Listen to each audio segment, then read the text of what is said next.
NH News 24. अपक्ष असून पण तुमचा विजय झालाय.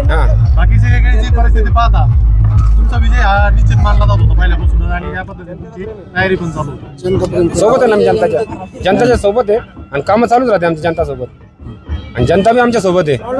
श्रीरामपूरमध्ये पहिला इतिहास आहे का अपक्ष उमेदवार हा स्वतःच्या हिमतीवर म्हणजे जनमत आपल्या पाठीशी असेल तर नक्कीच या ठिकाणी विजय करतात. तर तुमचं जे कार्य आहे त्यामध्ये लोकांना काय भावलं, तुम्हाला काय वाटतं? लोकांची तर काही अडचणच नाही आली. लोकांनी इतकी मदत केली हिशोबाच्या जास्त म्हणजे काहीच अडचण नाही आली. कोणाला काय म्हणायचे आपल्याला लय मदत केली लोकांनी. आज या ठिकाणी का जो विजय हुआ उसके बारे में आप क्या कहेंगे? यहाँ पर अर्जुन भाऊ के काम बहुत अच्छे थे और लोग उनसे बहुत पहले से मानूस थे.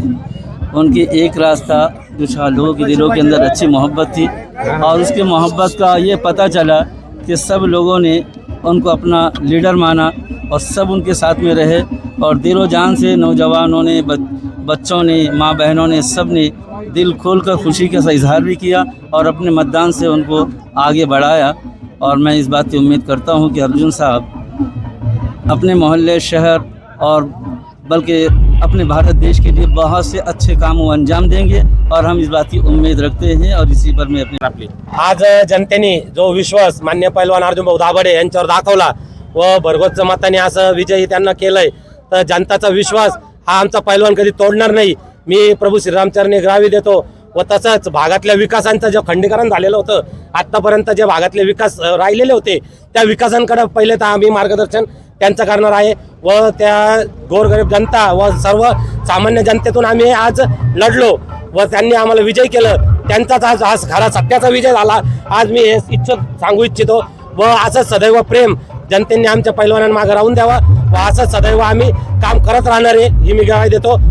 या निकालापासून तुम्हाला एक सांगू इच्छितो. या निकालामधून जे तुम्ही सर्वजण या ठिकाणी सांगत होते का ज्या एक नेत्याला पाहून तिकीट दिलं पाहिजे, तर सामान्य जनतेला जर तिकीट दिलं किंवा सामान्य कार्यकर्त्याला जर तिकीट दिलं ना तर एकदम चांगल्या प्रकारे उमेदवार पण निवडून येतील आणि भागाचा देखील विकास होईल. कारण की मी देखील एका पक्षातून उमेदवारी मागितली होती, माझी उमेदवारी देखील या ठिकाणी डावलली होती, परंतु मला ज्या ठिकाणी डावलं त्या ठिकाणी ऑपोजिटचा उमेदवार निवडून आलेला आहे. म्हणजे यातून एक सांगायचं आहे तुम्हाला की पक्षाने देखील सामान्य कार्यकर्त्याला न्याय दिला पाहिजे, नेत्याचा विचार केला नाही पाहिजे. या ठिकाणी ज्याप्रमाणे आमच्या भागातील जनतेने आमच्या सामान्य कार्यकर्त्याला न्याय दिला, निवडून आणला आणि श्रीरामपूरमध्ये सर्वात जास्त मताने या ठिकाणी अपक्ष उमेदवार निवडून आलेले आहे. सर्वात जास्त या चॅनलच्या माध्यमातून तुम्हाला सांगू इच्छितो की नेते मंडळीने आणि पक्षाच्या कार्यकर्त्यांनी देखील सामान्य कार्यकर्ता तो ग्राउंड लेवलला काम करतो ना त्याचा खऱ्या अर्थाने विचार केला पाहिजे येणाऱ्या काळामध्ये.